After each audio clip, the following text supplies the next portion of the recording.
Oh. What happened? Oh, yeah. She was listening into that campfire scary story thing from Emery's. Okay, let's go ahead and get started because I wasted enough time fighting with TikTok. So I missed all lives from Airfire. I tried to watch, but it's 1 a.m. No worries. I'll have them uploaded. I have to upload all my lives from Crown of Midnight first. But once I'm done with that, I'll upload all of my lives from Airfire onto my YouTube. So you can watch them all in their entirety on there. So yeah. Hi, Piper. So yeah, let's get started. Chapter 18. Merciful. Oh! We're at Dorian again? Oh, that means we're gonna get Sorcha content! Hopefully. Anyway. Mercifully, Dorian wasn't forced to entertain Adian again, and saw little of him outside of state dinners and meetings where the general pretended he didn't exist. He saw little of Kale, too, which was a relief, given how awkward their conversations had been of late. But he'd begun to spar with the guards in the mornings. It was about as fun as lying on a bed of hot nails, but at least it gave him something to do with the restless, anxious energy that hounded him day and night. Not to mention all those cuts and scrapes and sprains gave him an excuse to go to the healer's catacombs. Stop! They're so cute! Sorcha, it seemed, had caught on to his training schedule, and her door was always open when he arrived. He hadn't been able to stop thinking about what she'd said in his room, or wondering why someone who had lost everything would dedicate her life to helping the family of the man who had taken it all away. And when she'd said, "Because I had nowhere else to go," for a second, it hadn't been Sorcha, but Selena, broken with grief and loss and rage, coming to his room because there was no one else to turn to. He'd never known what that was like, that loss, but Sorcha's kindness to him, which he'd repaid so foully until now, hit him like a stone to the head. Oh my God! No, stop! Dorian entered her workroom, and Sorcha looked up from the table and smiled, broadly and prettily, and, well, wasn't that exactly the reason he found excuses to come here every day? He held up his wrist, already stiff and throbbing. "Landed on it badly," he said by way of greeting. She came around the table, giving him enough time to admire the long lines of her figure in her simple gown. She moved like water, he thought, and often caught himself marveling at the way she used her hands. "There's not much I can do for that," she said, after examining his wrist. "But I have a tonic for the pain, only to subdue it, and I can put your arm in a sling if cuts. No sling. I'll never hear the end of it from the guards." Her eyes twinkled, just a bit, in that way they did when she was amused and tried hard not to be. But if there was no sling, then he had no excuse to be here, and even though he had an inane council meeting in an hour and still needed to bathe, he stood. "What are you working on?" She took a careful step back from him. She always did that, to keep the wall up. "Well, I have a few tonics and salves to make for some of the servants and guards today, to replenish their stocks." He knew he shouldn't, but he moved to peer over her narrow shoulder at the work table, at the bowls and vials and beakers. She made a small noise in her throat, and he swallowed his smile as he leaned a bit closer. "Stop it!" "This is normally a task for apprentices, but they were so busy today that I offered to take some of their workload." She usually talked like this when she was nervous, which Dorian had noticed with some satisfaction was when he came near, and not in a bad way. If he'd sensed that she was truly uncomfortable, he'd have kept his distance. This was more flustered. He liked flustered. Oh, stop. They're so cute. Oh, I can't. "But," she went on, trying to sidestep away, "I'll make your tonic right now, Your Highness." He gave her the space she needed as she hurried about the table with graceful efficiency, measuring powders and crushing dried leaves so steady and self-assured. He realized he'd been staring when she spoke again. "Your friend, the King's champion, is she well?" Her mission to Wendelin was fairly secret, but he could get around that. She's off on my father's errand for the next few months. I certainly hope she's well, though I have no doubt she can care for herself." "And her hound, she's well? Fleetfoot?" "Oh, she's fine. Her legs healed beautifully." The hound now slept in his bed, of course, and bullied him for scraps and treats to no end, but It was nice to have some piece of his friend while she was gone. Thanks to you. A nod, and silence fell as she measured and then poured some green-looking liquid. He sincerely hoped he wasn't going to drink that. They said... Sorcha kept her spectacular eyes down. They said there was some wild animal roaming the halls a few months ago. That's what killed all of those people before Yulnis. I never heard whether they caught it, but then your friend's dog looked like she'd been attacked. Dorian willed himself to keep still.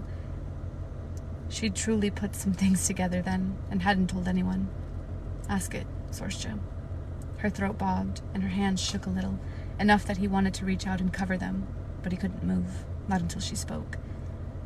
What was it? She breathed. Do you want the answer that will keep you asleep at night, or the one that might ensure you never sleep again?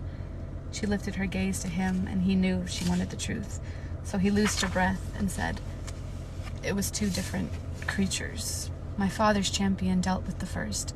She didn't even tell the captain and me until we faced the second. He could still hear the creature's roar in the tunnel, still see it squaring off against Kale, still had nightmares about it. The rest is a bit of a mystery. It wasn't a lie.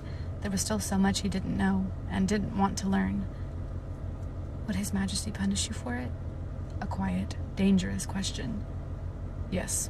His blood chilled at the thought, because if he knew, if his father learned Selena had somehow opened a portal, Dorian couldn't stop the ice spreading through him. Sorcha just rubbed her arms and glanced at the fire. It was still burning high, but shit, he had to go. Now, Sorcha said. He'd kill her, wouldn't he? That's why you said nothing. Dorian slowly started backing out, fighting against the panicked, wild thing inside of him. He couldn't stop the rising ice, didn't even know where it was coming from, but he kept seeing that creature in the tunnels, kept hearing Fleetfoot's pained bark, seeing Kale choose to sacrifice himself so they could get away. Sorcha stroked the length of her dark braid. And he'd probably kill the captain too.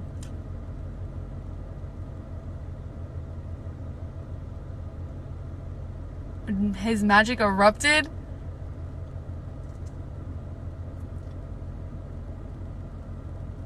Oh shit. Oh shit. Oh, this isn't good. That's not good. After Sorcha had been forced to wait in the cramped office for 20 minutes, Amity finally paraded in, her tight bun making her harsh face even more severe. Sorcha, she said, sitting down at her desk and frowning. What am I to do with you? What example does this set for the apprentices? Sorcha kept her head down. She knew she'd been kept waiting in order to make her fret over what she'd done, accidentally knocking over her entire work table and destroying not only countless hours and days of work, but also a good number of expensive tools and containers. I slipped. I spilled some oil and forgot to wipe it up. Amity clicked her tongue. Cleanliness, Sorcha, is one of our most important assets. If you cannot keep your own workroom clean, how can you be trusted to care for our patients? For His Highness, who was there to witness your latest bout of unprofessionalism.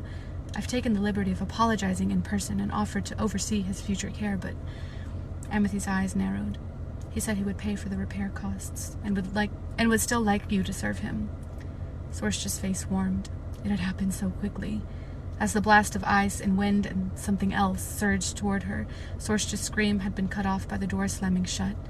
That had probably saved their lives, but all she could think of was getting out of the way. She'd been crouched beneath her table, hands over her head, and prayed. She might have dismissed it as a draft, might have felt foolish if the prince's eyes hadn't seemed to glow in that moment before the wind and cold, had the glasses on the table not all shattered, had ice not coated the floor, had he not just stayed there, untouched. It wasn't possible. The prince. There was a choking, awful sound, and then Dorian was on his knees, peering under the work table. Sorcha. Sorcha. She'd gaped at him, unable to find the words. Amity drummed her long, bony fingers on the wooden desk. Forgive me for being indelicate, she said, but Sorcha knew the woman didn't care one bit about manners. But I'll also remind you that interacting with our patients outside of our duties is prohibited. It's forbidden. It's forbidden. That makes it so much hotter. There could be no other reason for Prince Dorian to prefer Sorcha's services over Amity's, of course. Sorcha kept her eyes on her clenched hands in her lap, still flecked with cuts from some of the small shards of glass. You needn't worry about that, Amity. Good. I'd hate to see your position compromised. His Highness has a reputation with women. A little smug smile. And there are many beautiful ladies at this court, and you are not one of them. Sorcha nodded and took the insult, as she always did and had always done. That was how she survived, how she had remained invisible all these years. It was what she'd promised the prince in the minutes after his explosion, when her shaking ceased and she'd seen him. Not the magic, but the panic in his eyes, the fear and pain. He wasn't an enemy using forbidden powers, but a young man in need of help. Her help. She could not turn away from it, from him, could not tell anyone what she'd witnessed. It was what she would have done for anyone else. In the cool, calm voice that she reserved for her most grievously injured patient, she had said to the prince, I'm not going to tell anyone, but right now you are going to help me knock this table over, and then you are going to help me clean this up. He just stared at her. She stood, noting the hair-thin slices on her hands that had already started stinging. I'm not going to tell anyone, she said again, grabbing one corner of the table. Wordlessly, he went to the other end and helped her ease the table onto its side, the remaining glass and ceramic jars tumbling to the ground. For all the world, it looked like an accident, and Sorcha went to the corner to grab the broom. When I open this door, she had said to him, still quiet and calm and not quite herself, we will pretend. But after today, after this, Dorian stood rigid, as if he were waiting for the blow to fall. After this, she said, if you are all right with it, we will try to find ways to keep this from happening. Perhaps there's some tonic to suppress it. His face was still pale. I'm sorry, he breathed, and she knew he meant it. She went to the door and gave him a grim smile. I'll start researching tonight. If I find anything, I'll let you know. And perhaps, not now, but later, if your Highness has the inclination, you could tell me a bit about how this is possible. It might help me somehow. She didn't give him time to say yes, but instead opened the door, walked back to the mess, and said a little louder than usual, I'm truly sorry, Your Highness. There was something on the floor, and I slipped, and... From there it had been easy. The snooping healers had arrived to see what the commotion was about, and one of them had scuttled off to Amity. The prince had left, and Sorcha had been ordered to wait here. Amity braced her forearms on the desk. His Highness was extraordinarily generous, Sorcha. Let it be a lesson for you. You're lucky you didn't injure yourself further. I'll make an offering to Silba today, Sorcha lied, quiet and small, and left. That's so cute. This bitch is willing to go to the gallows for him, for this. She could literally die for this. Like, execution style. Like, she could literally die. Guillotine, the gallows, like, burned at the stake, like, it all. Stop! I want them to be together! Cale pressed himself into the darkened alcove of a building, holding his breath as Adian approached the cloaked figure in the alley. Of all the places he'd expected Adian to go when he slipped out of his party at the tavern, the slums were not one of them. Adian had made a spectacular show of playing the generous, wild host, buying drinks, saluting his guests, ensuring everyone saw him doing something. And just when no one was looking, Adian had walked right out the front, as if he were too lazy to go to the privy in the back. A staggering drunk, arrogant and careless and haughty. Cale had almost bought it. Almost. Then Adian had gotten a block away, thrown his hood over his head, and prowled into the night, stone-cold sober. He trailed from the shadows as Adian left the wealthier district and strolled into the slums, taking alleys and crooked streets. He could have passed for a wealthy man seeking another sort of woman, until he'd stopped outside this building, and that cloaked figure with twin blades approached him. Cale couldn't hear the words between Adian and the stranger, but he could read the tension in their bodies well enough. After a moment, Adian followed the newcomer, though not before he thoroughly scanned the alley, the rooftops, and the shadows. Cale kept his distance. If he caught Adian buying illicit substances, that might be enough to get him to calm down, to keep the parties at a minimum and control the bane when it arrived. Cale tracked them, mindful of the eyes he passed, every drunk and orphan and beggar. On a forgotten street by the Avery docks, Adian and the cloaked figure slipped into a crumbling building. It wasn't just any building, not with the sentries posted on the corner, by the door, on the rooftop, even milling about the street trying to blend in. They weren't royal guards or soldiers. It wasn't a place to purchase opiates or flesh either. He'd been memorizing the information Selena had gathered about the rebels and had stalked them as often as he'd trailed Adian, mostly to no avail. Selena had claimed they'd been looking for a way to defeat the king's power. Larger implications aside, if he could find out not only how the king had stifled magic, but also how to liberate it before he was dragged back to Anil, then Dorian's secret might be less explosive. It might help him, somehow. And Chaol would always help him, his friend, his prince. He couldn't stop a shiver down his spine as he touched the eye of Elena and realized the derelict building, with this pattern of guards, positively reeked of the rebels' habits. Perhaps it wasn't mere coincidence that had led him here. He was so focused on his thundering heart that Chaol didn't have a chance to turn as a dagger pricked his side. Aww. Chapter 19. Chaol didn't put up a fight, though he knew he was as likely to receive death as he was answers. He recognized the sentries by their worn weapons and their fluid, precise movements. He'd never forget those details, not after he'd spent a day being held prisoner in a warehouse by them, and witnessed Selena cut through them as though they were stalks of wheat. They'd never known that it had been their lost queen who came to slaughter them. The sentries forced him to his knees in an empty room that smelled of old hay. Chaol found Adian and a familiar-looking old man staring down at him, the one who had begged Selena to stop that night in the warehouse. There was nothing remarkable about the old man. His worn clothes were ordinary, his body lean but not yet withered. Beside him stood a young man. Chaol knew by his soft, vicious laugh, the guard who had taunted him when he'd been held prisoner.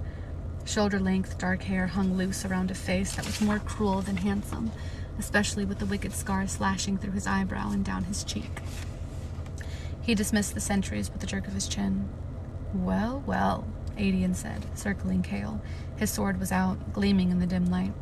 "Captain of the guard, heir of Anil, and spy? Or has your lover been giving you some tricks of the trade? When you throw parties and convince my men to leave their posts, when you're not at those parties because you're sneaking through the streets, it's my duty to know why, Adian." The scarred young man with the twin swords stepped closer, circling with Adian now. Two predators sizing up their prey. They'd probably fight over his carcass. "Too bad your champion isn't here to save you this time," the scarred one said quietly. "Too bad you weren't there to save Archer Finn," Chaol said. A flare of nostrils, a flash of fury in cunning brown eyes, but the young man fell silent as the old man held out a hand. "Did the king send you?" "I came because of him," Chaol jerked his chin at Adian. "But I've been looking for you too, and your little group as well. Both of you are in danger. Whatever you think Adian wants, whatever he offers you, the king keeps him on a tight leash. Perhaps that bit of honesty would buy him what he needed, trust and information." But Adian barked out a laugh. "What?" His companions turned to him, brows raised. Chaol glanced at the ring on the general's finger. He hadn't been mistaken. It was identical to the ones the king, Parrington, and others had worn. Adian caught Chaol's look and stopped his circling.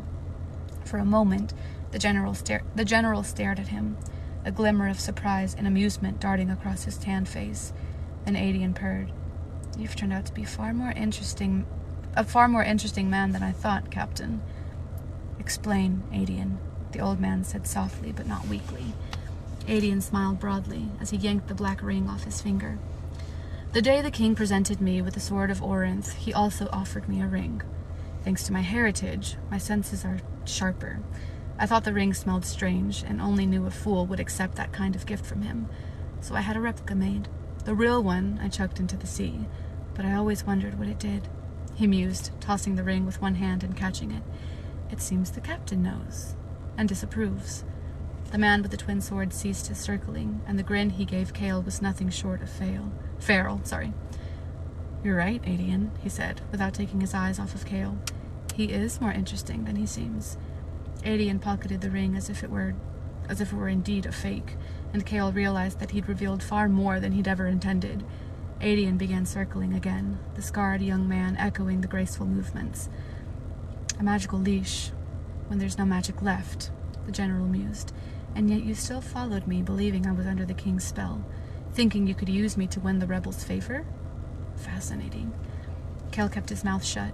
He had already said enough to damn himself. Adian went on.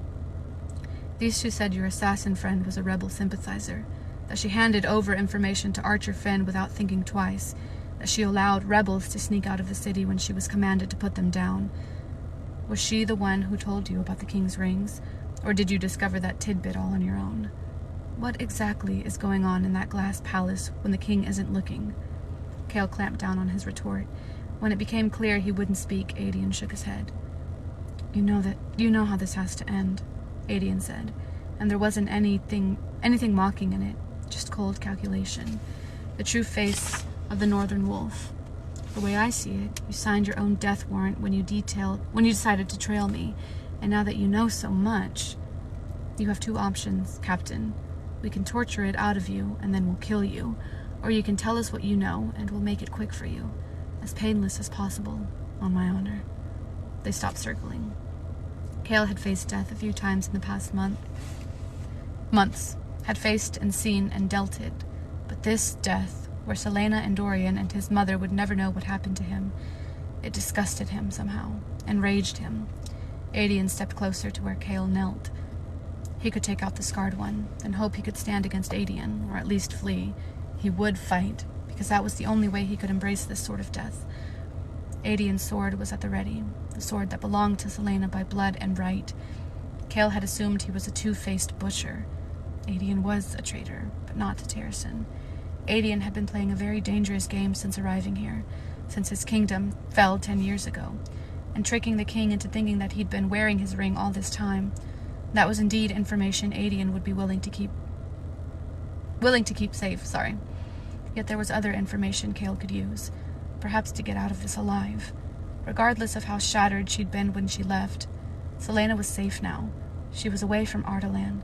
But Dorian, with his magic, with the threat he secretly posed, was not. Adian took a readying breath to kill him. Keeping Dorian protected was all he had left, all that had ever really mattered. If these rebels did indeed know something, anything, about magic that might help to free it, if he could use Adian to get that information. He's not thinking what I think he's thinking, is he? It was a gamble. The biggest gamble he'd ever made. Adian raised his sword. With a silent prayer for forgiveness, Cale looked straight at Adian. Aelin is alive. That's not what I thought he was going to do. Adian Ashriver had been called Wolf, General, Prince, Traitor, and Murderer, and he was all of those things and more. Liar, Deceiver, and Trickster were his particular favorites, the titles only those closest to him knew. Ardalan's whore, that's what the ones who didn't know him called him. It was true. In so many ways it was true, and he had never minded it, not really.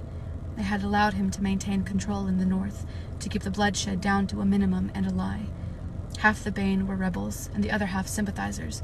So many of their battles in the north had been staged, the body count a deceit and an exaggeration. At least, once the corpses got up from the killing field under cover of darkness and went home to their families. Ardalan's whore. He had not minded. Until now. Cousin. That had been his most beloved title. Cousin, kin, protector. Those were the secret names he harbored deep within, the names he whispered to himself when the northern wind was shrieking through the staghorns. Sometimes that wind sounded like the screams of his people being led to the butchering blocks, and sometimes it sounded like Aelin. Aelin, whom he had loved, who should have been his queen, and to whom he would have one day sworn the blood oath. Adian stood on the decaying planks of an empty dock in the slums, staring at the Avery. The captain was beside him, spitting blood into the water thanks to the beating given to him by Wren Alsbrook, Adian's newest conspirator, and yet another dead man risen from the grave. Wren, heir and lord of Alsbrook, had trained with Adian as a child, and had once been his rival. 10 years ago, Wren and his grandfather, Murtaugh, had escaped the butchering blocks, thanks to a diversion started by Wren's parents that cost them their lives and gave Wren the nasty scar down his face. But Adian hadn't known. He'd thought them dead, and had been stunned to learn that they were the secret rebel group he'd hunted down upon arriving in Rifthold. He'd heard the claims that Aelin was alive and raising an army, and had dragged himself down from the north to get to the bottom of it and destroy the liars, preferably cutting them up piece by piece. The king's summons had been a convenient excuse. Ren and Murtaugh had instantly admitted that the rumors had been spread by a former member of their rebel group. They never had or heard of any contact with their dead queen, but seeing Ren and Murtaugh, he'd since wondered who else might have survived. He had never allowed himself to hope that Aedion set his sword on the wooden trail and ran his scarred fingers down it, taking in the nicks and lines, each mark a tale of legendary battles fought, of great kings long dead. The sword was the last shred of proof that a mighty kingdom had once existed in the north. It wasn't his sword, not really. In those initial days of blood and conquest, the king of Ardalan had snatched the blade from roe Galanthius' cooling body and brought it to Rifthold. And there it had stayed, the sword that should have been Aelin's. So Aedion had fought for years in those war camps and battlefields, fought to prove his invaluable worth to the king, and had taken everything that was done to him again and again. When he and the Bane won that first battle and the king had proclaimed him the Northern Wolf and offered him a boon, Aedion had asked for the sword. The king attributed the request to an 18-year-old's romanticism, and Aedion had swaggered about his own glory until everyone believed that he was a traitorous, butchering bastard who made a mockery of the sword just by touching it. But winning back the sword didn't erase his failure. Even though he'd been 13, and even though he'd been 40 miles away in Ornith when Aelin had been killed on the country estate, he should have stopped it. He'd been sent to her land upon his mother's death to become Aelin's sword and shield, to serve in the court she was supposed to have ruled, that child of kings. So he should have ridden out when the castle erupted with news that Orlin Galanthinius had been assassinated. By the time anyone did, Ro, Evelyn, and Aelin were dead. It was that reminder he'd carried with him on his back, the reminder of who the sword belonged to and to whom, when he took his last breath and went to the other world, he'd finally give it. But now the sword, that weight he'd embraced for years, felt lighter and sharper, far more fragile, infinitely precious. The world had slipped from beneath his feet. No one had spoken for a moment after the captain of the guard made his claim. Aelin is alive, and the captain had said he'd only speak with Aedion about it. Just to show they weren't bluffing about torturing him, Ren had bloodied him up with a cool precision that Aedion begrudgingly admired, but the captain had taken the blows, and whenever Ren paused, Murtaugh looking on disapprovingly, the captain said the same thing. After it became clear that the captain would either tell only Aedion or die, he'd called off Ren. The air of Alvesbrook bristled, but Aedion had dealt with plenty of young men like him in the war camps. It never took much to get them to fall in line. Aedion gave him a long, hard stare, and Ren backed down. Which was how they wound up here, Cale cleaning off his face with a scrap of his shirt. For the past few minutes, Aedion had listened to the most unlikely story he'd ever heard. The story of Selena Sardothian, the infamous assassin being trained by Arabin Hamel, the story of her downfall in Yer and Endivir, and how she'd wound up in the ridiculous competition to become the king's champion. The story of Aelin, his queen, in a death camp, and then serving in her enemy's house. Aedion braced his hands on the rail. It couldn't be true. Not after 10 years. 10 years without hope, without proof. She has your eyes, Cale said, working his jaw. If this assassin, gods above, was truly Aelin, then she was the king's champion. Then she was the captain's... You sent her to Wendelin, Aedion said, his voice ragged. The tears would come later. Right now, he was emptied, gutted. Every lie, every rumor and act and party he'd thrown, every battle, real or faked, every life he'd taken so more could live. How would he ever explain that to her? Ardalan's whore. I didn't know who she was. I just thought she would be safer there because of what she was. What she is, sorry. You realize you've only given me a bigger reason to kill you. Aedion clenched his jaw. Do you have any idea what kind of risk you took in telling me? I could be working for the king. You thought I was in thrall to him, and all you had for proof against it was a quick story. You might as well have killed her yourself. Fool. Stupid, reckless fool. But the captain still had the upper hand here. The king's noble captain, who was now towing the line of treason. He had wondered about the captain's allegiance when Ren told him about the involvement of the King's champion with the rebels, but damn, Aelin. Aelin was the King's champion. Aelin had helped the rebels and gutted Archer Finn. His knees threatened to buckle, but he swallowed the shock, the surprise and terror and glimmer of delight. I know it was a risk, the captain said, but the men who have those rings, something changes in their eyes, a kind of darkness that sometimes manifests physically. I haven't seen it in you since you've been here, and I've never seen someone throw so many parties, but only attend for a few minutes. You wouldn't go to such lengths to hide your meetings with the rebels if you were enslaved to the king, especially when, during all this time, the Bane still hasn't come, despite your assurances that it will be here soon. It doesn't add up. The captain met his stare, perhaps not quite a fool then.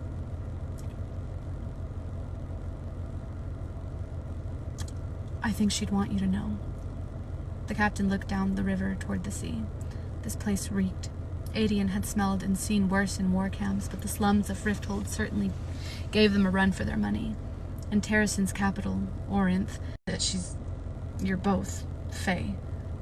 Aedion had never and yet she'd wound up in Wendelin, on her aunt's doorstep. Maeve had either never known or never cared about his inherited gifts. No, all he had were some of the physical traits of their immortal kin. Strength, swiftness, sharp hearing, keen smelling. It had made him a formidable opponent on the battlefield, and saved his life more than once. Saved his very soul, if the captain was right about those rings. Is she coming back? Aedion asked quietly, the first of the many, many questions he had for the captain, now that he'd proven himself to be more than a useless servant of the king. There was enough agony in the captain's eyes that Aedion knew that he loved her, knew and felt a tug of jealousy, if only because the captain knew her that well. I don't know, Chaol admitted. If he hadn't been his enemy, Aedion would have respected the man for the sacrifice implied. But Aelin had to come back. She would come back, unless that return only earned her a walk to the butchering block. He would sort through each wild thought when he was alone. He gripped the damp rail harder, fighting the urge to ask more. But then the captain gave him a weighing look, as if he could see through every mask Aedion had ever worn. For a heartbeat, Aedion considered putting the blade right through the captain and dumping his body into the Avery, despite the information he possessed. The captain glanced at the blade, too, and Aedion wondered if he was thinking the same thing, regretting his decision to trust him. The captain should regret it, should curse himself for a fool. Aedion said, "Why were you tracking the rebels?" "Because I thought they might have valuable information. It had to be truly valuable then, if he'd risk revealing himself as a traitor to get it." Aedion had been willing to torture the captain, to kill him too. He'd done worse before. But torturing and killing his queen's lover wouldn't go over well when she returned. And the captain was now his greatest source of information. He wanted to know more about Aelin, about her plans, about what she was like and how he could find her. He wanted to know everything, anything, especially where the captain now stood on the game board, and what the captain knew about the king. So Aedion said, "Tell me more about those rings." But the captain shook his head. "I want to make a bargain with you."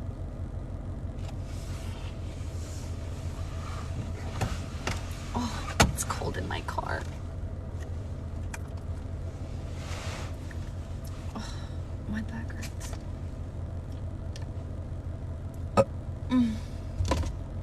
Hold on, y'all.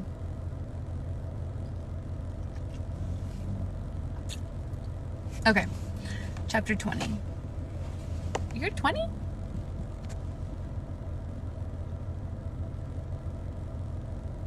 Wait, what page? What chapter are we supposed to stop on?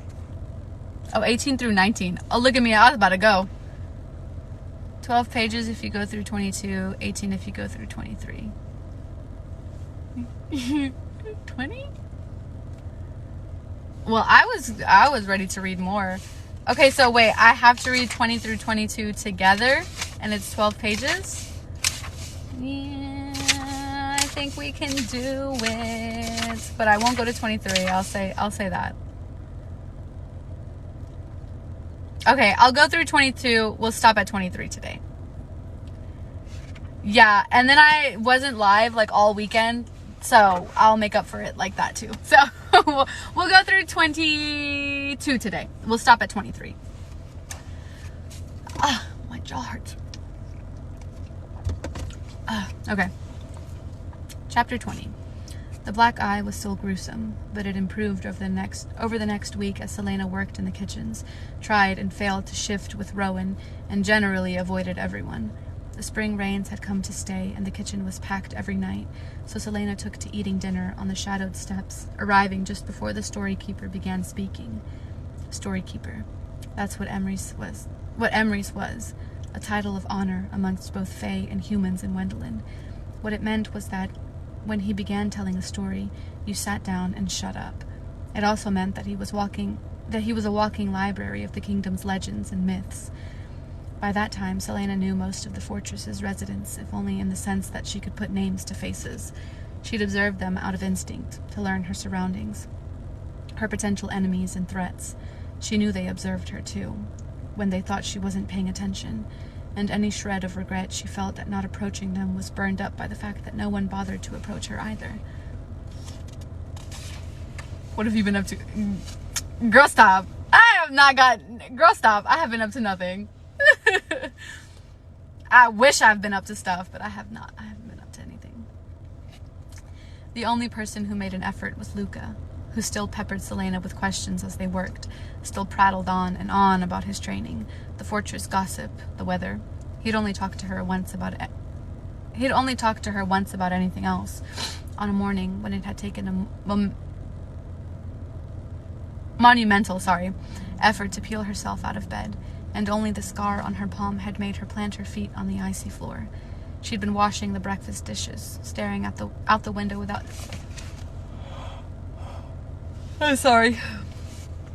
Staring out the window without seeing anything too heavy in her bones, when Luca had dumped a pot in the sink and quietly said, "For a long while, I couldn't talk about what happened to me before I came here. There were some days I couldn't talk at all. Couldn't get out of bed either. But when you need to talk..." She'd shut him down with a long look, and he hadn't said anything like it since. Okay, but he's trying to be there for her. She doesn't want to get close to anyone else. Thankfully, Emery's gave her space, lots of space, especially when Malachi arrived during breakfast to make sure Selena hadn't caused any trouble. She usually avoided looking at the other fortress couples, but here, where she couldn't walk away, she hated their closeness, the way Malachi's eyes lit up every time he saw him. Hated it so much that she choked on it. She never asked Rowan why he, too, came to hear Emery's stories. As far as they were each concerned, the other didn't exist outside of training. Training was a generous way to describe what they were doing, as she had accomplished nothing. She didn't shift once. He snarled and sneered and hissed, but she couldn't do it. Every day, always when Rowan disappeared for a few moments, she tried, but nothing. Rowan threatened to drag her back to the barrows, as that seemed to be the only thing that had triggered any sort of response, but he'd backed off, to her surprise, when she told him that she'd slit her own throat before entering that place again.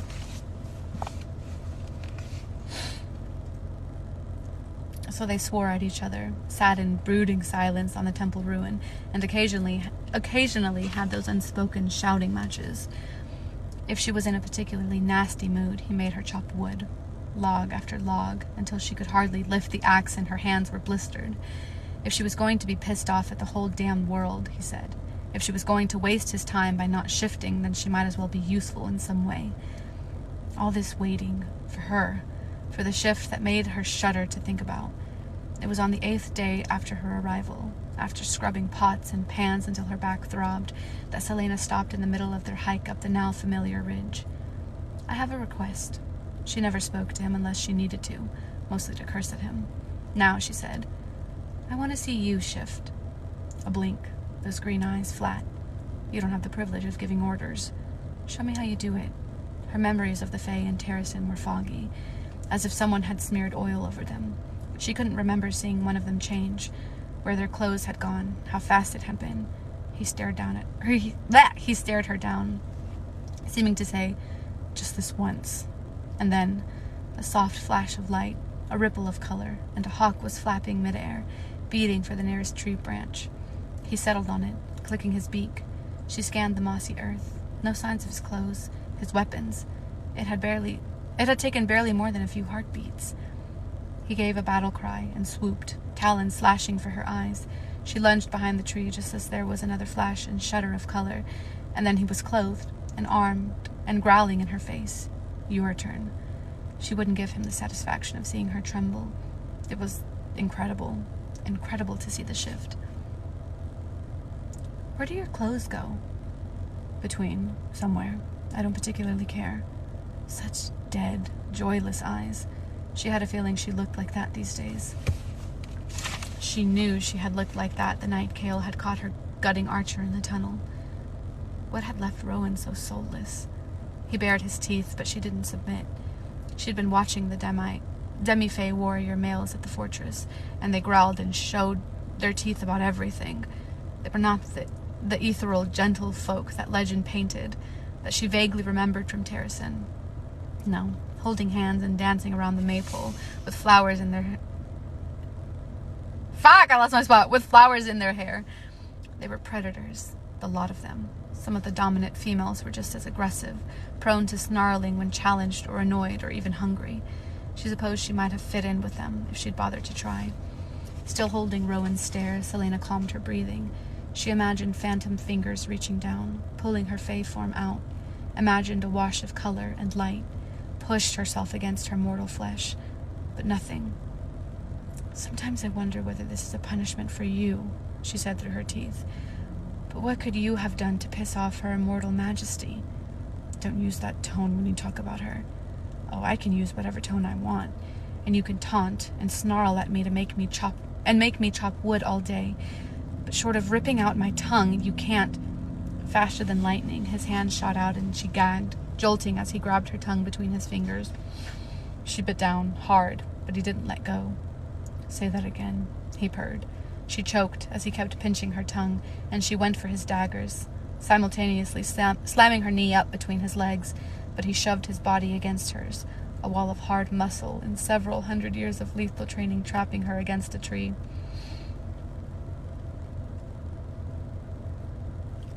She was a joke by comparison. A joke. And her tongue.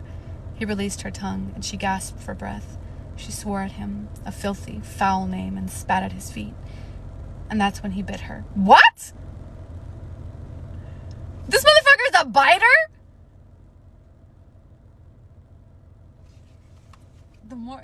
I'm sorry, the more I read about this man, the more ick I get from him.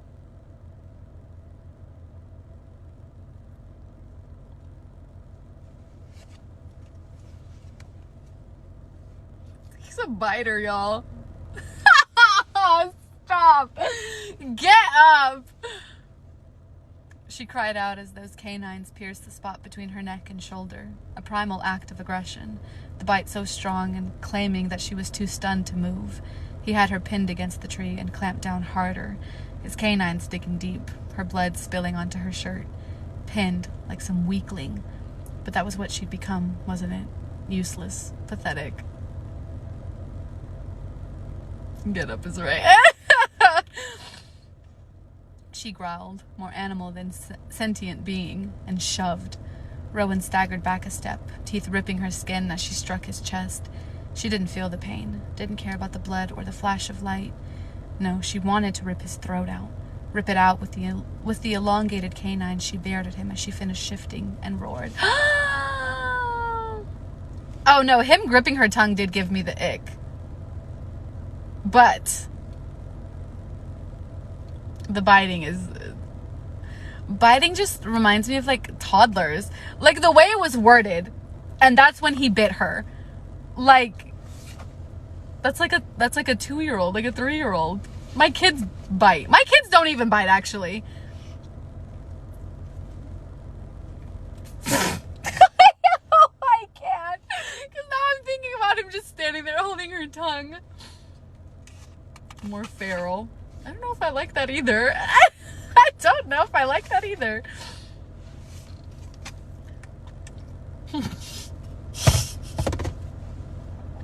Okay.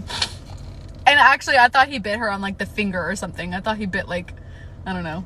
I didn't think it's better than Reese licking Farrah's teeth. Reese gave me the ick so much when I was reading.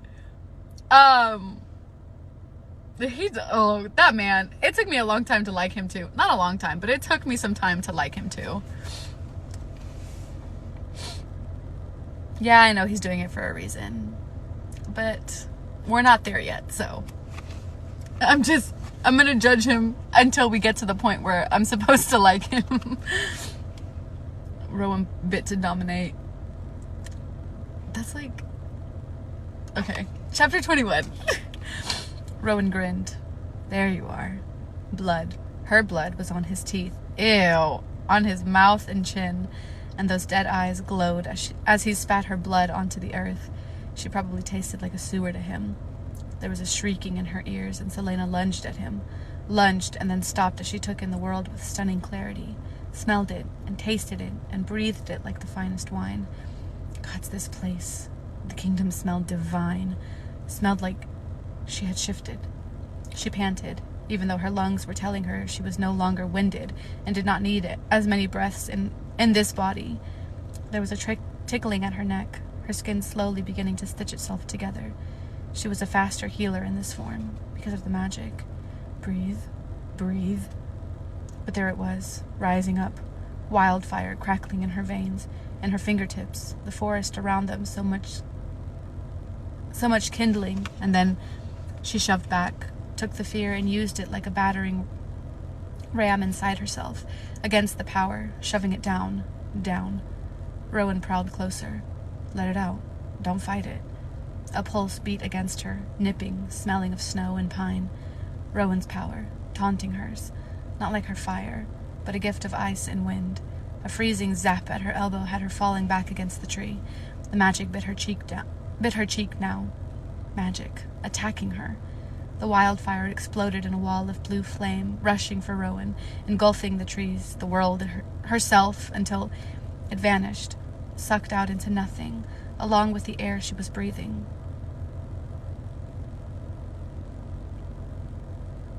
Fuck!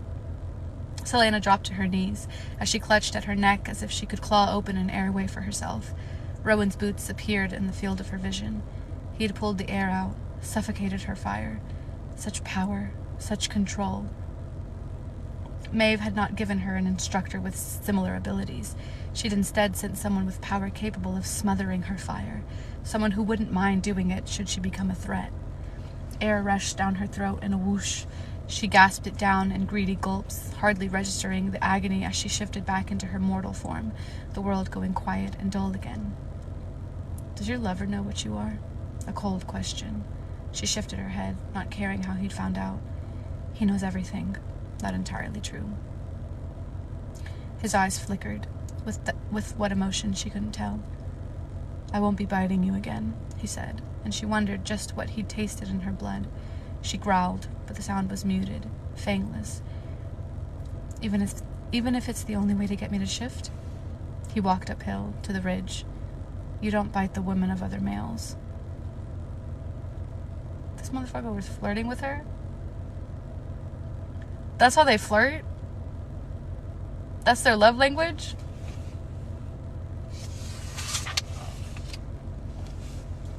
She heard, more than felt, something die from her voice as she said, We're not together. Not anymore. I let him go before I came here. He looked over his shoulder. Why? Flat, bored, but still slightly curious. What did she care if he knew? She curled her hand into a fist in her lap, her knuckles white. Every time she glanced at the ring, rubbed it, caught it gleaming, it punched a hole right through her. She should take the damn thing off, but she knew she wouldn't, if only because that near constant agony felt deserved. Because he's safer if he's as repulsed by me as you are. At least you've already learned one lesson. When she cocked her head, he said, The people you love are just weapons that will be used against you. She didn't want to recall how Nehemiah had used herself against her, to force her to act. Wanted to pretend she wasn't starting to forget what Nehemiah had looked like. Shift again, Rowan ordered, jerking his chin at her. This time, try to... She was forgetting what Nehemiah looked like. The shade of her eyes, the curve of her lips, the smell of her laugh, the roaring in Selena's head went quiet, silenced by that familiar nothingness. Do not let that light go out. But Selena didn't know how to stop it. The one person she could have told, who might have understood, she was buried in an unadorned grave, so far from the sun-warmed soil that she had loved. Rowan gripped her by the shoulders. Are you listening? She gave him a bored stare, even as his fingers dug into her skin. Why don't you just bite me again? Why don't I give you the lashing you deserve? He looked so dead set on it that she blinked. If you ever take a whip to me, I'll skin you alive.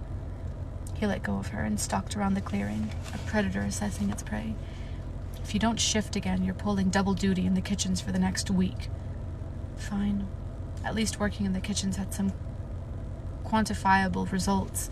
At least in the kitchen, she could tell up from down and knew what she was doing.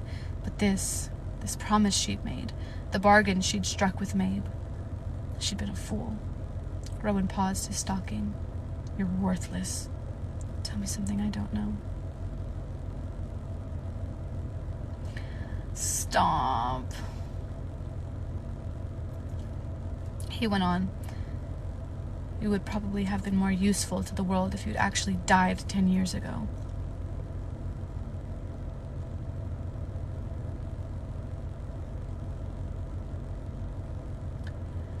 God damn! She just looked him in the eye and said, I'm leaving. Y'all want me to like him? Y'all want me to like him? He's not really doing much in his own defense right now. He's not giving what he's supposed to be giving right now. My God! Jesus Christ.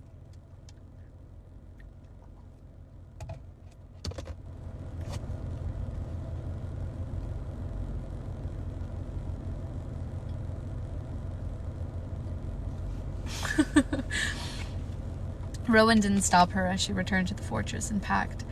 It took all of a minute, as she hadn't even unloaded her satchel and had no weapons left. She supposed she could have ripped the fortress apart to find where Rowan had stashed them, or stolen them from the demi-fae, but both would require time and bring more attention than she wanted. She didn't talk to anyone as she walked out. Oh, she's leaving. She'd find another way to learn about the word keys and destroy the king of Ardalan and free Ilwi. If she kept going like this, she'd have nothing left inside to fight with. She'd marked the paths they'd taken on the way in, but as she entered the tree-covered slopes, she mostly relied on the position of the cloud-veiled sun to navigate. She'd make the trip back, find food along the way, and figure out something else. This had been a fool's errand from the start. At least she hadn't been too long delayed, though she might now have to be quicker about finding the answers she needed. And is this what you do? Run away when things get hard? Rowan was standing between two trees directly in her path, having undoubtedly flown here. She brushed past him, her legs burning with the downhill walk. You're free of your obligation to train me, so I have nothing more to say to you, and you have nothing more to say to me. Do us both a favor and go to hell. A growl. Have you ever had to fight for anything in your life? She let out a low, bitter laugh and walked faster, veering westward, not caring about the direction as much as getting away from him. But he kept up easily, his long, heavily muscled legs devouring the mossy ground. You're proving me right with every step you take. I don't care. I don't know what you want from Maeve, what answers you're looking for, but you don't know what I want from her? It was more of a shout than a question. How about saving the world from the king of Ardalan? Why bother? Maybe the world's not worth saving. She knew he meant it to. Those lifeless eyes spoke volumes. Because I made a promise to my friend that I would see her kingdom freed. She shoved her scarred palm into his face. I made an unbreakable vow, and you and Maeve, all of you goddamn bastards, are getting in the way of that. She went off down the hillside again. He followed. And what of your own people? What of your own kingdom? They're better off without me, just as you said. his tattoo scrunched as he snarled. So you'd save another land, but not yours. Why can't your friend save her own kingdom? Because she's dead, she screamed, the last word so loudly it burned in her throat. Because she's dead, and I am left with my worthless life. He merely stared at her with that animal stillness. When she walked away, he didn't come after her.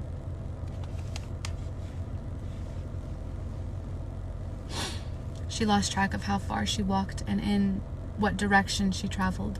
She didn't really care. She hadn't spoken the words. She's dead since the day after Nehemiah had been taken from her. But she was dead, and Selena missed her. Night swept in earlier due to the cloud cover, the temperature plummeting as the thunder grumbled in the distance. She made weapons as she went, finding a sharp stone to whittle down branches into rudimentary spears. The longer one she used as a walking stick, and though they were little more than stakes, she told herself the two short ones were daggers, better than nothing. Each step was heavier than the last, and she had enough of a sense of self-preservation left to start looking for a place to spend the night. It was almost dark when she found a decent spot, a shallow cave in the side of a granite ledge. She swiftly gathered enough wood for a fire. The irony of it wasn't wasted on her. If she had any control over her magic, she shut down the thought before she finished. She hadn't made a fire in years, so it took a few tries, but it worked. Just as thunder cracked above her little cave and the skies opened up.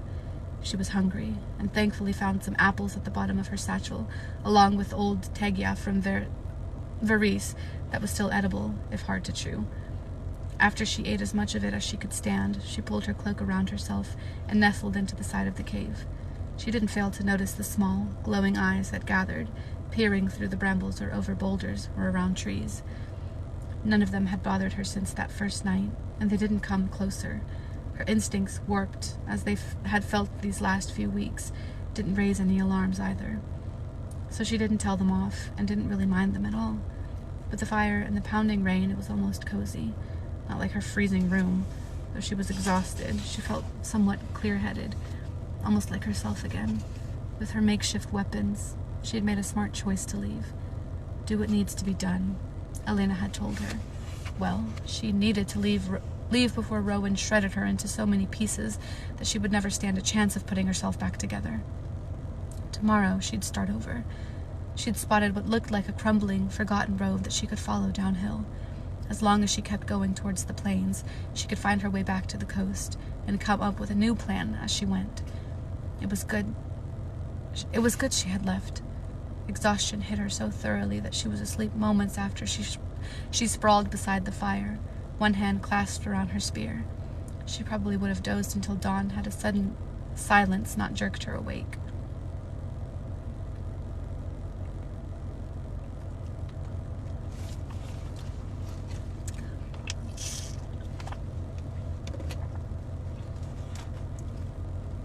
Chapter 22. Selena's fire was still crackling, the rain still pounding beyond the cave mouth, but the forest had gone quiet. Those little watching eyes had vanished. She uncoiled to her feet, spear in one hand and a stake in the other, and crept to the narrow cave entrance. With the rain and the fire, she couldn't make out anything, but every hair on her body was standing, and a growing reek was slithering in from the forest beyond, like leather and carrion, different from what she'd whiffed at the barrows, older and earthier and hungrier. Suddenly the fire seemed like the stupidest thing she had ever done. No fires. That had been Rowan's only rule while trekking to the fortress, and they had stayed off the roads, veering away entirely from the forgotten, overgrown ones like the path she'd spied nearby. The silence deepened.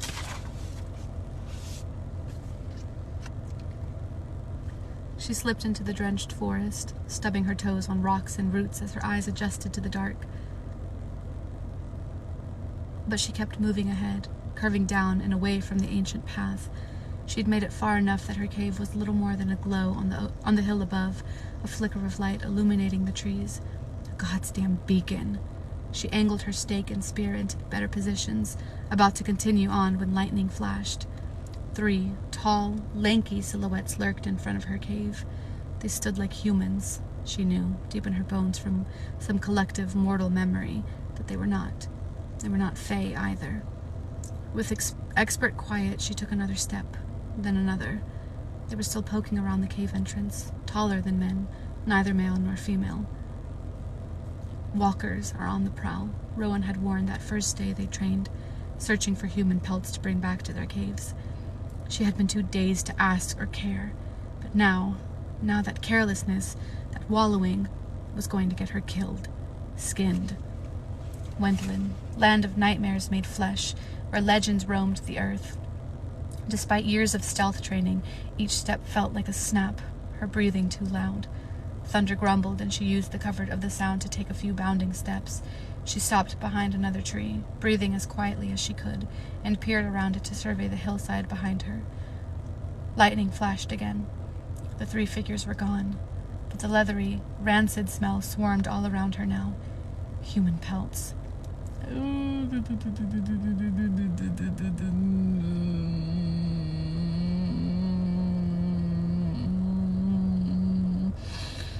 She eyed the tree that she ducked behind. The trunk was too slick with moss and rain to scale, the branches too high. The other trees weren't any better, and what good was being stuck up in a tree in a lightning storm? She darted to the next tree, carefully avoiding any sticks or leaves, cursing silently at the slowness of her pace, and, damn it all to hell, she burst into a run, the mossy earth treacherous underfoot. She could make out the trees, some larger rocks, but the slope was steep. She kept her feet under her, even as undergrowth cracked behind, faster and faster. She didn't dare take her focus off the trees and rocks as she hurtled down the slope, desperate for any flat ground. Perhaps their hunting territory ended somewhere. Perhaps she could outrun them until dawn. She veered eastward, still going downhill, and grabbed onto a trunk to swing herself around, almost losing her balance as she slammed into something hard and unyielding. She slashed with her stake, only to be grabbed by 2 massive hands. Her wrists sang in agony as the fingers squeezed hard enough that she couldn't stab either weapon into her captor. She twisted, bringing up a foot to smash into her assailant, and caught a flash of fangs before... Not fangs. Teeth. And there was no gleam of flesh pelts, only silver hair shining with rain. Rowan dragged her against him, pressing them into what appeared to be a hollowed-out tree. She kept her panting quiet, but breathing didn't become any easier when Rowan gripped her by the shoulders and put his mouth to her ear. The crashing footsteps had stopped. "You are going to listen to every word I say." Rowan's voice was softer than the rain outside. "Or else you are going to die tonight. Do you understand?" She nodded. He let go, only to draw his sword and a wicked-looking hatchet. "Your survival depends entirely on you." The smell was growing again. "You need to shift, now, or your mortal slowness will kill you." She stiffened, but reached in, feeling for some thread of power. There was nothing. There had to be some trigger, some place inside her where she could command it. A slow, shrieking sound of stone on metal sounded through the rain. Then another, and another. They were sharpening their blades. "Your magic." "They do not breathe. They have no airways to cut off. Ice would slow them, not stop them. My wind is already blowing our scent away from them, but not for long. Shift, Aelin." Aelin. It was not a test, not some elaborate trick. The walkers did not need air. Rowan's tattoo shone as lightning filled their little hiding spot. "We're going to have to run in a moment. What form you take when we do will determine our fates. So breathe and shift." Though every instinct screamed against it, she closed her eyes, took a breath, then another. Her lungs opened, full of cool, soothing air, and she wondered if Rowan was helping with that too. He was helping, and he was willing to meet a horrible fate in order to keep her alive. He hadn't left her alone. She hadn't been alone. There was a muffled curse, and Rowan slammed his body against hers as if he could somehow shield her. No, not shield her. Cover her. The flash of light. She barely registered the pain, if only because the moment her phase senses snapped into place, she had to shove a hand against her own mouth to keep from retching. Oh, God, the festering smell of them, worse than any corpse she'd ever dealt with. With her delicately pointed ears, she could hear them now, each step they took as the 3 of them systematically made their way down the hill. They spoke in low, strange voices.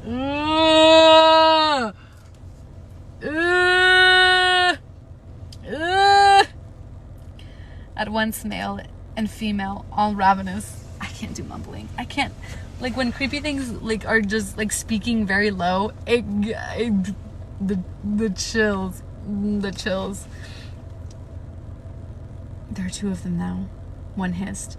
She didn't want to know what power it wielded to allow it to speak when it had no airways. A female joined the female. I want him. He smells of storm winds and steel. Selena gagged as the smell shoved down her throat. The female we'll bring back with us. Dawn's too close. Then we could take our time peeling her apart. Rowan eased off her and said quietly, not needing to be near for her to hear while he assessed the forest beyond. There's a swift river 1/3 of a mile east, at the base of a large cliff. He didn't look at her as he extended 2 long daggers, and she didn't nod her thanks as she silently discarded her makeshift weapons and gripped the ivory hilts. When I say run, you run like hell. Step where I step and don't turn around for any reason. If we're separated, run straight. You'll hear the river. Order after order, a commander on the battlefield, solid and deadly. He peered out of the tree. The smell was nearly overpowering now, swarming from every angle. If they catch you, you cannot kill them. Not with a mortal weapon. Your best option is to fight until you can get free and run. Understand? She gave another nod. Breathing was hard again, and the rain was now torrential. On my mark, Rowan said, smelling and hearing things that were lost even to her heightened senses. Steady.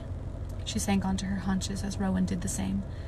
Come out, one of them hissed, so close it could have been inside the tree with him. Shut up! There was a sudden rustling in the brush to the west, almost as if 2 people were running. Instantly, the reek of walkers lessened as they raced after the cracking branches and leaves that Rowan's wind led in the other direction. Now, Rowan hissed, and burst out of the tree. Selena ran, or tried to.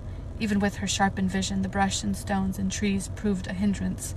Rowan raced toward the rising roar of the river, swollen from the spring rains. His pace slower than she'd expected, but he was slowing for her, because this fey body was different, and she was adjusting wrong, and she slipped, but a hand was at her elbow, keeping her upright. Faster, was all he said, and as soon as she'd found her footing, he was off again, shooting through the trees like a mountain cat. It took all of a minute before the force of that smell gnawed on her heels, and the snapping of the brush closed in. But she wouldn't take her eyes off Rowan, and the brightening ahead.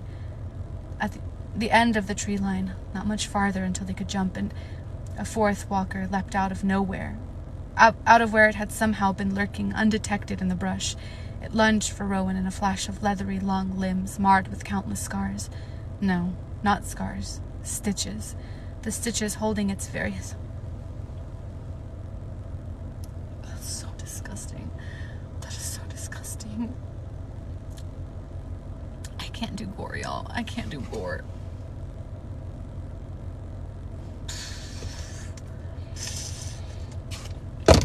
I'm so squeamish. I'm sorry. Oh, I can't. Oh.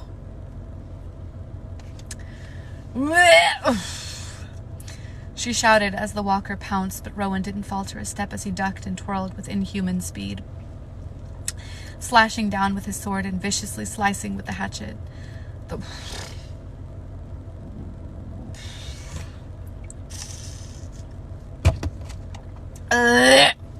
No, when I was reading House of Hollow, I literally had to take breaks because it was disgusting.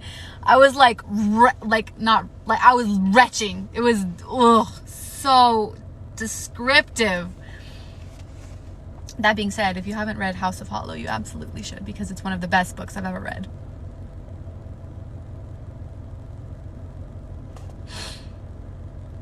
Oh. The walker's arm severed at the same moment its head toppled off its neck. She might have marveled at the way he moved, the way he killed, but Rowan didn't stop sprinting, so Selena raced after him, glancing once at the body the Fey warrior had left in pieces.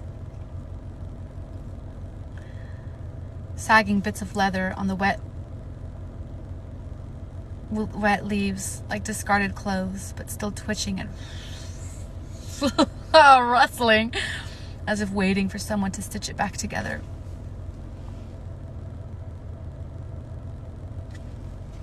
Oh my god. She ran faster, Rowan still bounding ahead. The walkers closed in from behind, shrieking with rage. Then they fell silent until, "You think the river can save you?" one of them panted, letting out a laugh that raked along her bones. "You think if we get wet we'll lose our form? I've worn the skins of fishes when mortals were scarce, female." Disgusting. She had an image then of the chaos waiting at the river, in that river, of flipping and near drowning and dizziness and something pulling her down, down, down to the still bottom. "Rowan," she breathed, but he was already gone, his massive body hurtling straight off the cliff edge in a mighty leap. There was no stopping the pursuit behind her. The walkers were going to jump with them, and there would be nothing they could do to kill them, no mortal weapon they could use. A well ripped open inside of her, vast and unyielding and horrible. Rowan had claimed no mortal weapon could kill them, but what of the mortal ones? Selena broke through the line of trees, sprinting for the ledge that jutted out, bare granite beneath her, as she threw her strength into her legs, her lungs, her arms, and jumped. As she plummeted, she twisted to face the cliff, to face them. There were no more than 3 lean bodies leaping into the rainy night, shrieking with primal, triumphant, anticipated pleasure. "Shift," was the only warning she gave Rowan. There was a flash of light to tell her he'd obeyed. Then she ripped everything from that well inside her, ripped it out with both hands and her entire raging, hopeless heart. As she fell, hair whipping her face, Selena thrust her hands toward the walkers. I almost said the word. Whoop! "Surprise," she hissed. The world erupted with blue wildfire. Yay! She can use her powers and she can shift! Selena shuddered on the riverbank from cold and exhaustion and terror. Terror at the walkers and terror at what she had done. His clothes dry thanks to shifting, Rowan stood a few feet away, monitoring the smoldering cliffs upriver. She'd incinerated the walkers. They hadn't even had time to scream. She hutched on her knees, arms wrapped around herself. The forest was burning on either side of the river, a radius that she didn't have the nerve to measure. It was a weapon, her power, a different sort of weapon than blades or arrows or her hands. A curse. It took several attempts, but at last she spoke. "Can you put it out?" "You could, if you tried." When she didn't respond, he said, "I'm almost done." In a moment, the flames nearest the cliffs went out. How long had he been working to suffocate them? "We don't need something else attracted to your fires." She might have bothered to respond to the jab, but she was too tired and cold. The rain filled the world, and for a while, silence reigned.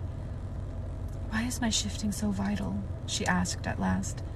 "Because it terrifies you," he said. "Mastering it is the first step toward leaning to control your power. Without that control, with a blast like that, you could easily have burnt yourself out." "What do you mean?" Another stormy look. "When you access your power, what does it feel like?" She considered. "A well," she said. "The magic feels like a well." "Have you felt the bottom of it?" "Is there a bottom?" She prayed there was. All magic has a bottom, a breaking point. For those with weaker gifts, it's easily depleted and easily refilled. They can access most of their powers at once.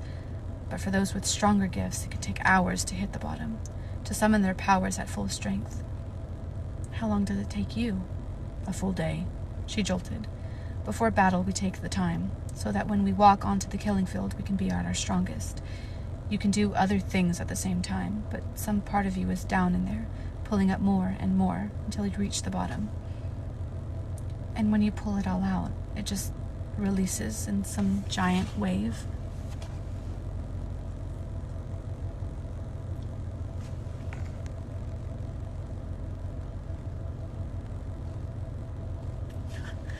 "If I want to, I can release it in smaller bursts and go on for a while, but it can be hard to hold it back. People sometimes can't tell friend from foe when they're handling that much magic." When she'd drawn her power on the other side of the portal months ago, she'd felt that lack of control, known she was almost as likely to hurt Kale as she was to hurt the demon she was facing. "How long does it take you to recover?" "Days. A week, depending on how I used that power and whether I drained every last drop. Some make the mistake of trying to take more before they're ready, or holding on for too long. and they either burn out their minds or just burn up altogether. Your shaking isn't just from the river, you know. It's your body's way of telling you not to do that again. Because of the iron in our blood pushing against the magic. It's how our enemies will sometimes try to fight against us if they don't have magic. Iron everything. He must have seen her brows rise because he added, I was captured once, while on campaign in the East, in a kingdom that doesn't exist anymore. They had me shackled head to toe and iron to keep me from choking the air out of their lungs. She let out a low whistle. Were you tortured? 2 weeks on their tables before my men rescued me. He unbuckled his vambrace,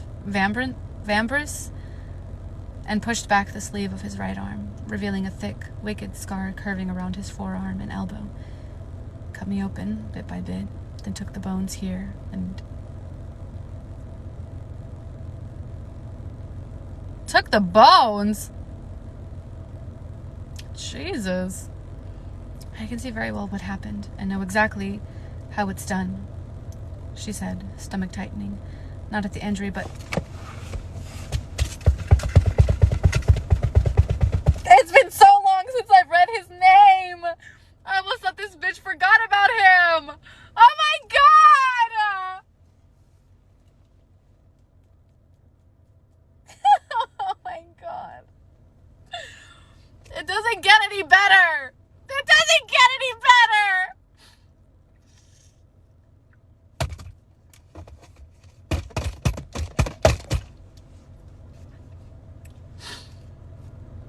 Not at the end. Sorry. My phone is dying. Anyway, Sam had been strapped to a table, cut open, and broken by one of the most sadistic killers she'd ever known. And you know what? You know what I can't stop thinking about? You know what line? If there's one line from a book that I wish I had never read, it was the line when Archer had told Selena, or Aelin, that Farron had said that he had never had as much fun as he did when he was torturing Sam, or torturing Sam was the most fun he had ever had. And now every time Sam is brought up, that's what I'm gonna think about. It's just that. That's what I'm gonna think about now. My poor baby Sam. I can't. Oh God. Every time he's mentioned, a little more of me died. No, honestly, same. It's just like, okay, it's like a dagger in my heart that has never been taken out. And every time he's mentioned, it just gets twisted a little bit more. So, oh God, this is not fun. Oh, it's not fun. It's not fun.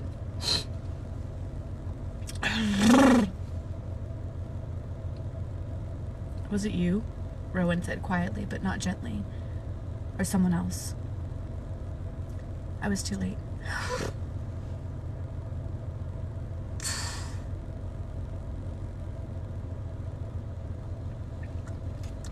He didn't survive.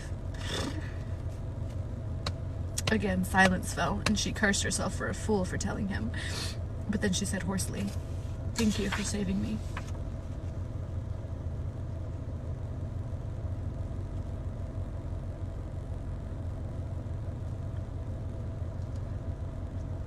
I think the Sam thing is worse because you read Assassin's Blade.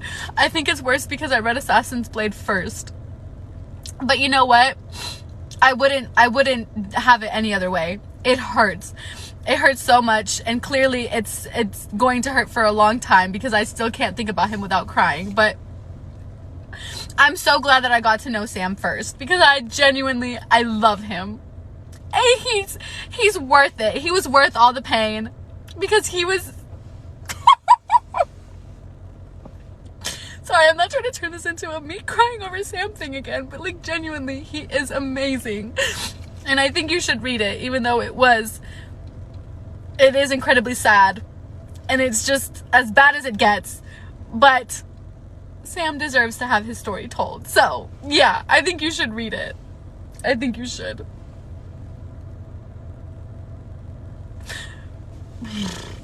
I read it first as well and couldn't get out of bed like 2 days. Literally me. I went to work the next day and I was a shell of a human being the entire day. And I got home and I just cried. I let it all out. So, yeah. Assassin's Blade. Oof. Woo! Sorry. Woo! I always end up talking about Sam. Anyway. A slight shrug, barely a movement at all, as if her gratitude were harder to endure than her hatred and I can't say that word. I'm bound by an unbreakable blood oath to my queen, so I had no choice but to ensure you didn't die. A bit of that earlier heaviness settled in her veins again.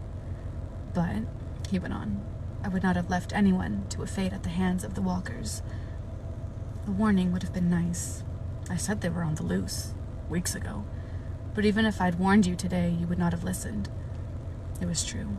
She shivered again, this time so violently that her body shifted back, a flash of light and pain. If she thought she was cold in her fae body, it was nothing compared to the cold of being human again. What was the trigger when you shifted earlier? He asked, as if this moment were a reprieve from the real world, where the freezing storm and the surging river could muffle their words from the gods. She rubbed her arms, desperate for any kind of warmth. It was nothing. His silence demanded information for information, a fair trade. She sighed. Let's just say it was fear, a necessity, and impressively deep-rooted survival instincts. You didn't lose control immediately upon shifting. When you finally used your magic, your clothes didn't burn, neither did your hair, and the daggers didn't melt. As if just now remembering that she still had them, she swiped for them again. He swiped them from her, sorry. He was right. The magic hadn't swarmed her the moment she'd shifted, and even in the explosion that had spread out in every direction, she'd had enough control to preserve herself. Not a single hair had burned.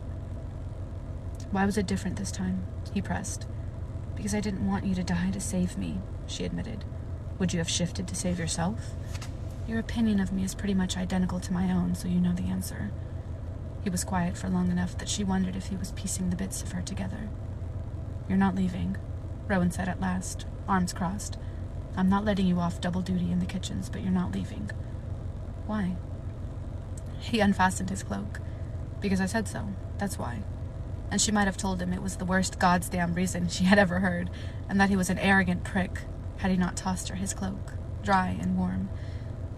Then he dropped his jacket in her lap too. When he turned to go back to the fortress, she followed him. Oh, the end. Not the end, but the end for today. I said I was gonna reread Assassin's Blade, but I couldn't do it. I pulled the book out and I literally was just like, I put it back in immediately upon reading the first word. I was just, nope. But I do want to reread the ball scene because I love that scene. And I love the scene where he saves her. Sorry. Let me not. For the people that haven't read Assassin's Blade, let me not spoil it. There's enough reminders of it all in the books. You don't need to read it again. No, I don't want to reread it because of the pain. I want to reread it because of the happy times that Sam and Selena have. That's why I want to... Girl, I don't want to go through the pain again. I was going to skip the ending. I lived that pain once. I am never revisiting that pain again. That is something I do not need. Like the 15 pages of happy times. Yes! The 15 pages of happy time. No, there's a lot in there. There's a lot in there. A lot of stuff I liked. Oh, one day I'll be able to think about Sam without crying, but today is not that day. Oh, God. SJM. Jesus. Anyway, that's today's live. No lives tomorrow. We'll go live on Saturday, I think. Actually, hold on, because I might have family in town. I will double check, and then if not Saturday, then definitely on Sunday, because I might have to,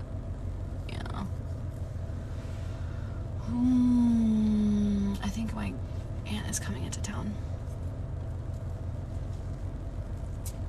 This series is brutal. No, I don't.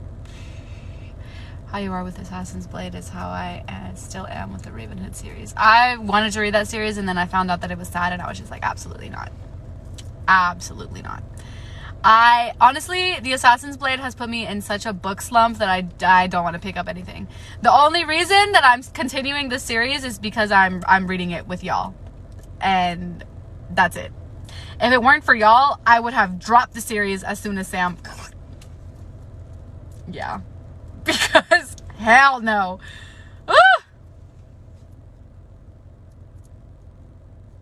The Raven Hood series, it's the best series I've ever read.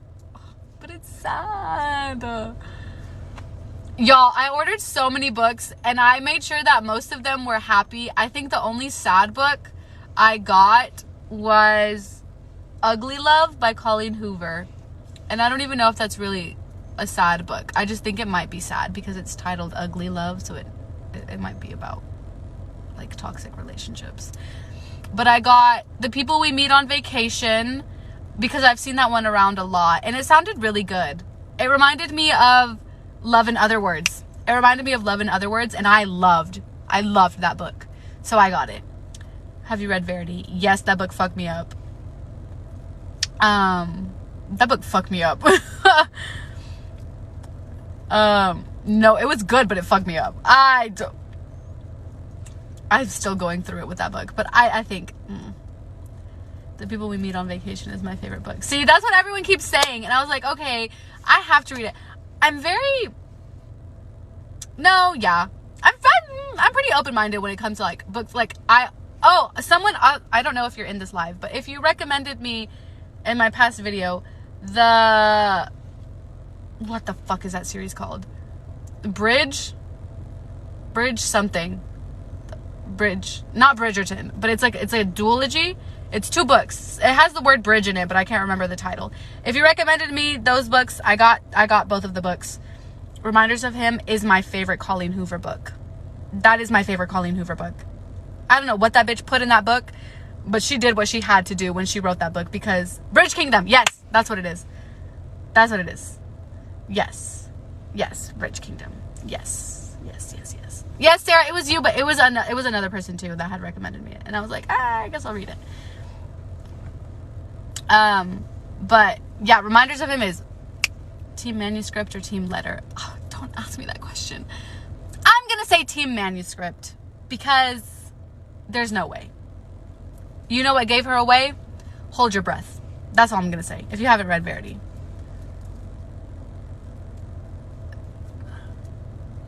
Yeah.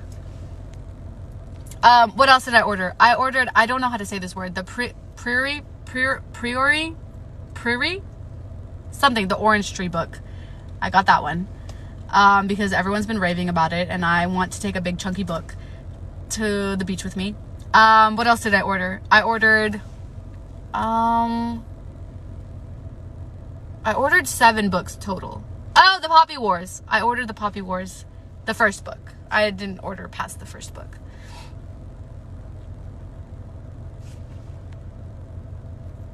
Priory.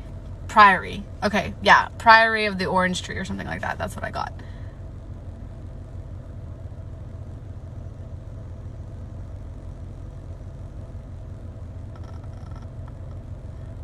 Yeah.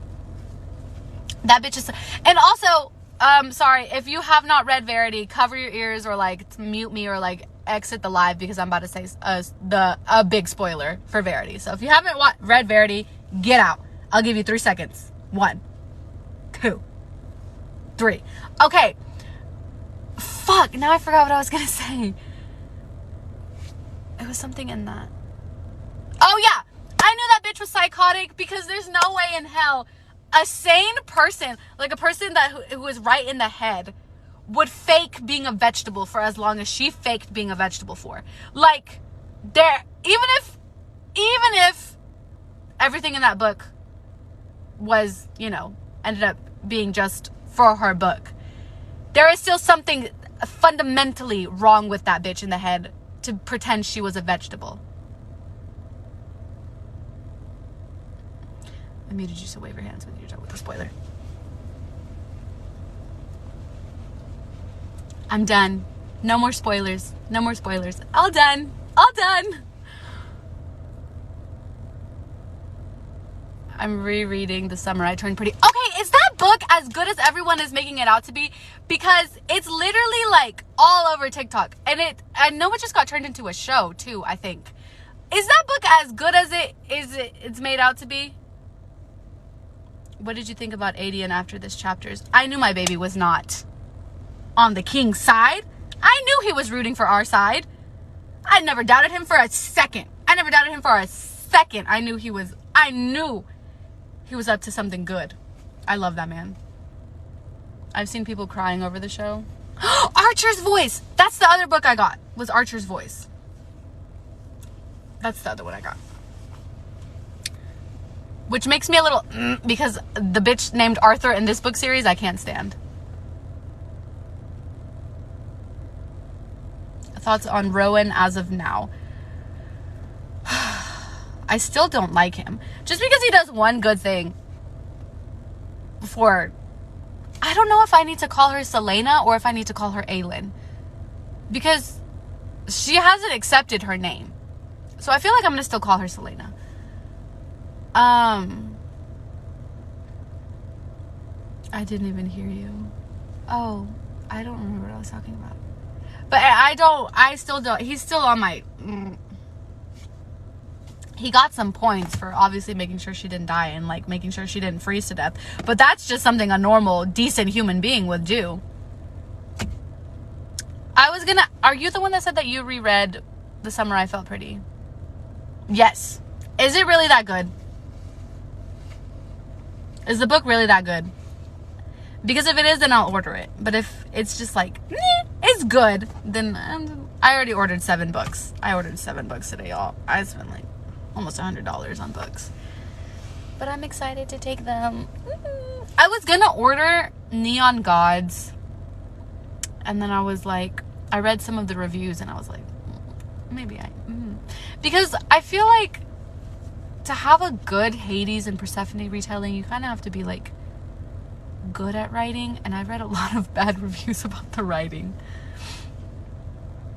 Okay, but him biting her, yeah, that gave me the ick. It gave me the ick. It just made me think of like a toddler. Touch of Darkness. Lexi, you're not gonna like me. I didn't finish that book. I got like a couple chapters in and then I stopped reading it. It was reading like fan fiction to me. And I just, I like fan fiction. I will read it as fan fiction, but not as a book.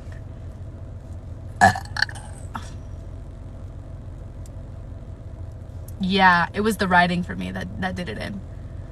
Super random. Have you ever read the Percy Jackson series? You're talking to the #1 fan in the Percy Jackson was the first series I ever read. It's what started my love for reading. Because, actually, funny story. When I started Percy Jackson, I picked up the Sea of Monsters randomly. I was in the library. I saw the cover art. I liked it. That's the first book of the Percy Jackson series that I read. I didn't even read Lightning Thief first. B actually has a Percy Jackson tattoo. She doesn't tell many people. Stop. It's tattooed on my heart. But anyway, I read The Sea of Monsters first. And I was like, I don't know who these characters are, but I feel like I should. I was like, but this is a really good book. And then like I later found out that it was like a series. And I went back and I read The Lightning Thief. I have not started The Heroes of Olympus. And I know that it's like a good series. Like I know it's Rick Riordan. Like he's amazing. He's an amazing human being. Like of course it's going to be good. I just haven't brought myself to actually start it yet. Because first of all, I feel like I need to reread the Percy Jackson series because it's been so long since I actually read them. But like I forgot everything that happened in the series. I made my brother reread it. I forgot there was a character in the series that had my name. Like how could I forget that? But then when he read it back to me, I remembered being so excited because I was like, little freaking 8-year-old me was like, Rick put me in his book. Rick put me in this book. And then, yeah, but yeah, I do want to read the Heroes of Olympus. I read them for the first time when I was teaching high schoolers when I was like 27.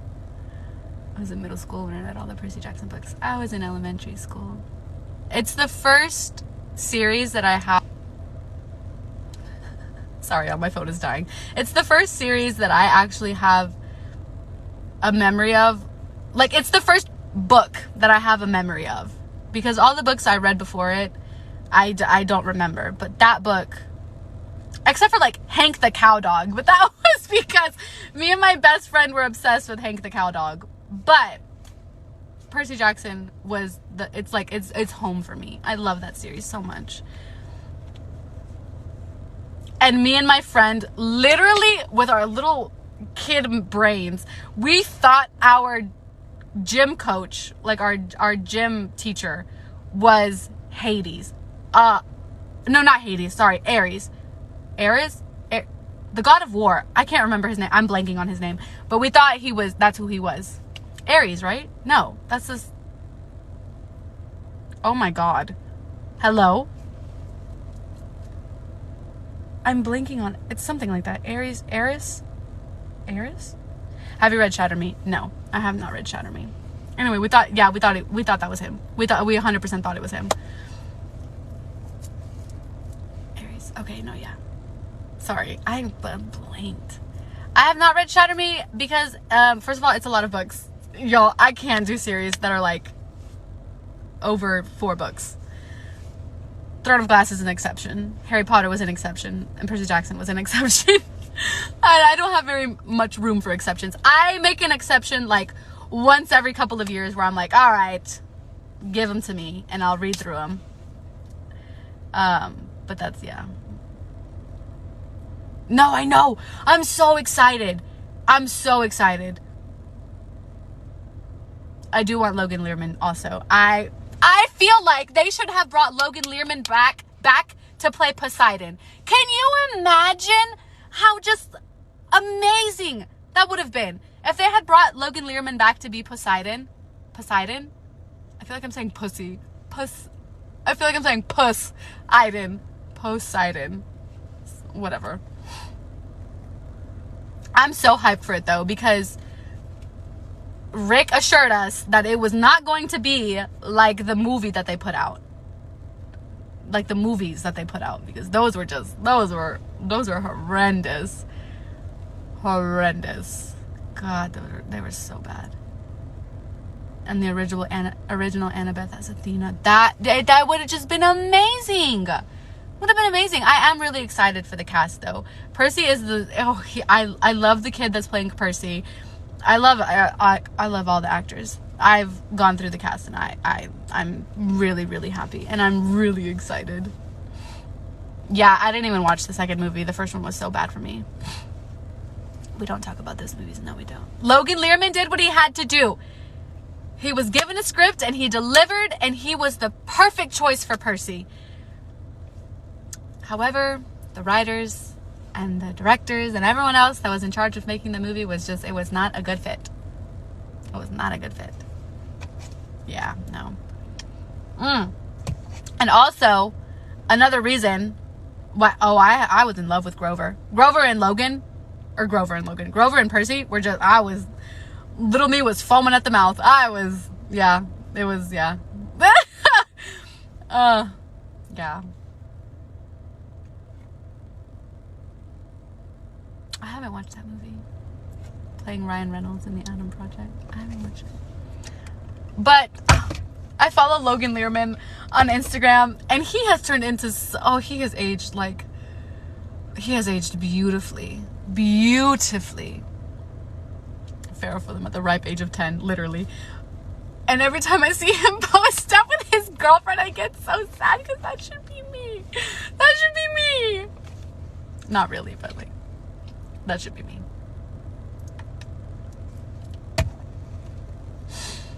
Oh, he's the real Poseidon. No, literally. Oh. Now I'm gonna go reread that.